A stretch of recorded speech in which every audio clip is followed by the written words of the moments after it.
In the middle of the quiet, Sunnywind Desert stood Cato, a small round cactus with bright green arms and tiny yellow flowers. And although the desert was full of life, lizards racing across dunes, beetles rolling shiny balls, birds swooping through the warm air, Cato felt terribly lonely because everyone kept their distance from him, afraid of his sharp spines, and all he wanted more than anything was just one warm hug. One morning, after watching a family of meerkats cuddle together, Cato decided he would not spend another day wishing. He would find someone who could safely hug him, even if it meant rolling across the desert inch by inch. First, he asked the desert wind, who swirled around him playfully but sighed, "I have no arms to hug with."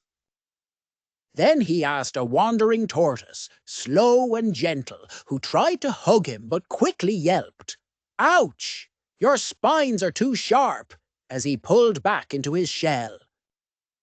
Cato felt discouraged but kept moving until he met a camel who said, "My fur is thick. I can try."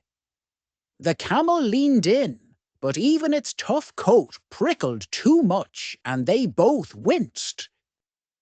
Feeling sadder than before, Cato rolled toward the edge of the desert where the sand met a rocky canyon. And there he found a tall, soft-looking creature unlike anything he had seen. A giant puffball of a desert sheep with wool as fluffy as clouds. The sheep blinked kindly and asked why the little cactus looked so droopy. And when Cato whispered that he only wanted a hug, the sheep's face lit up as she said, "Oh, I can hug you. I'm made for soft things." She slowly wrapped her thick, bouncy wool around him, and for the first time ever, Cato felt warmth, comfort, and the joy of being held without hurting anyone. From that day on, the woolly sheep visited him every morning for their gentle hug time. And soon all the desert animals realized that Cato wasn't dangerous. He was friendly, funny, and full of kindness. So they found ways to be close without touching, sitting around him, telling stories, and playing games.